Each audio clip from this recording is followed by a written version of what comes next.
Welcome to another video on AskStuart.com. Today I'm answering Gordon Montgomery's question, and Gordon has got straight to it, and his question is, how do I avoid spamming people? So what I'm going to do is elaborate on a few different sort of circumstances around spam and how often people don't think they're spamming when in fact they are. I'll try and give a definition behind what I would suggest is spam and what isn't, and of course then how you can move forward with any actions that you're taking in your business the right way. So first of all, really you're spamming any time that you're contacting, attempting to interact or emailing or messaging various different social media platforms. You can do that on without permission, especially if you're trying to do it in a way that's to create an action. As an example, sign up for this or check out this web page, read this, buy that, that kind of thing. And we live in a world today where people are very aware that there's a lot of spam out there. You only have to go into your email inbox and you'll notice that there's typically going to be spam coming in most days. It certainly is for me. Of course, it depends how often you're subscribing to stuff. But the first thing I'm going to say is this, is that when it comes to building and growing a reputation in a business online, the last thing you want to be doing is spammy things or actions. I think the biggest mistake I see people making when first getting started is in social media. They're posting things and writing on people's walls without permission, linking to certain web pages or products or offers. People are often just using social media to try and create interaction without any real intention. Personally, I see that as spam. It doesn't matter whether you're on the likes of Instagram or Facebook.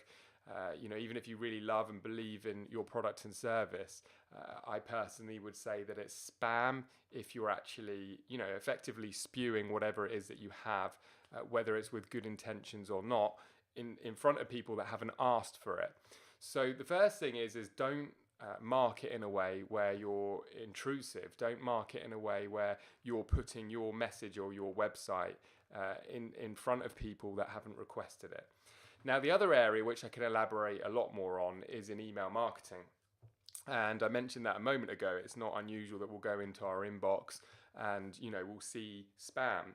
Now, I guess officially, if you've subscribed to somebody's newsletter or their website, or you've bought a product from them, typically you're kind of in a grey area if you're going to, continue to follow up over an extended period of time, particularly when it comes to, for example, a customer.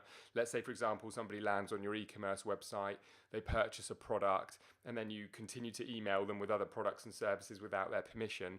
It's kind of grey area. Yes, they're a customer, you've kind of got that relationship, but to just continue to follow up with them would be seen as not good etiquette in terms of your online manners. And anytime you have an intention of regularly emailing someone or continuing to follow up, you want to ask for their permission.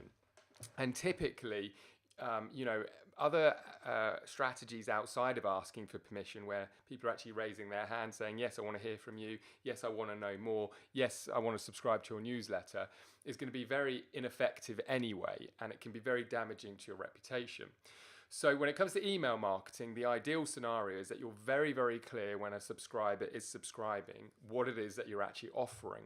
Are you offering a free newsletter? Are you offering a free video series? Are you offering a free trial of something?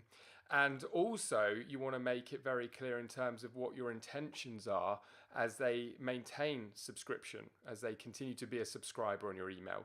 Now, that can be done in several ways. One way is just to be really upfront on the web page where somebody subscribes. So, for example, hey, subscribe to my newsletter. Here's all the great things that you're going to get from my newsletter. This is how often you're going to hear from me. And you can do it that way. Another way is to really just focus on what we call your lead magnet, your original offer. And then once they've subscribed, is actually then really set your intention. So for example, hey, This is Stuart. Thank you so much for subscribing to my newsletter or my video series. I can't wait to start getting this stuff out to you. Just so you know, that what I'm going to do is I'm going to continue, as long as you are a subscriber, to continue to provide value to you and anything that I think might be helpful around this particular topic or industry, whatever it is that they've subscribed to. So you're effectively sort of reaffirming, or you're confirming your intention of somebody becoming a subscriber. Now, a couple of other tips is when it comes to email marketing, you really want to be thinking about frequency and how often you're going to be emailing. And I think the only thing that I've seen to make a big difference consistently is my own consistency. So I'll give you an example.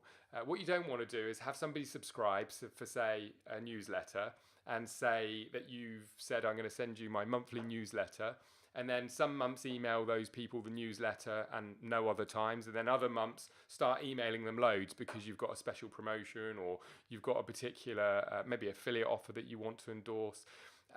People don't tend to like that, going from one email a month to suddenly loads of emails coming through, especially when it's because your intention is to get more out of them. It doesn't go down very well. So consistency is going to be the key within your online email marketing. So as an example, if you email and you're going to regularly email from the time they subscribe 3, 4, 5 times a week, keep emailing 3, 4, 5 times a week. Don't email 3, 4, 5 times a week and then stop for a few weeks and then start again. Your consistency is going to be key. And that way, people get used to it and they get accustomed to it. Yes, you're going to lose some subscribers. You always will. Whether you email once a month or 50 times a month, you're always going to lose subscribers. But it's really about, again, setting that intention and then following through with consistent action. And what I have actually found is that as long as I'm consistent, I get a very responsive nature within my actual lists that I'm building. Some lists that I've grown over the years, I've emailed, on a regular basis, for example, every single day. There's been other lists that I've built where I've probably been more on average once a week. And there's been some lists that I email very, on occasions, but I'm super targeted in when I am emailing, and I know the group of people, the list of subscribers that I'm marketing, are likely going to be very engaged and interested in the particular, thing that I'm doing. But I'd say if you're building a personal brand and you're building a business where, people are getting to know, like and trust you, regular emailing is probably going to be the thing that's going to help you most grow that and nurture that relationship. I've often seen 5, 6 times a week, almost every day, being the most effective way when it comes to actually the responsiveness of my list. And then finally, I'm just going to leave this last thing with you. A lot of people think within email marketing that the most important thing is like a catchy headline or a catchy title within the email. And it really isn't. Actually, what's most important is really 2 things.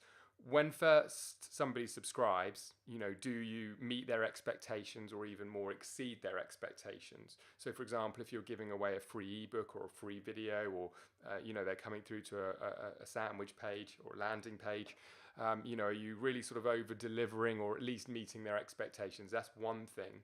And the second thing is, do they associate that experience with your name, whether it's your company name that's being emailed or whether it's your own personal name being emailed, as a good experience?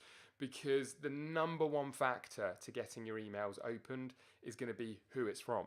Not the fancy title or clever, sales copy. It's going to be, who do I associate this person with? Or what do I associate this person with? And is it a good experience or a bad experience, or is it very vanilla? Was it not really that, special? And if you can really create a personal brand, and where your subscribers really come to know, like, and trust you, and they enjoy reading your emails or your newsletters, that's going to be the most powerful way to really grow your business and get the most out of your audience. So spam, avoid it. What I will say is there will always be people who deem what you do as spam. People are always subscribing to things, forgetting what they've subscribed to, having a bad day, and they'll unsubscribe and say, stop spamming me. Trust me, we all get it. It happens all the time.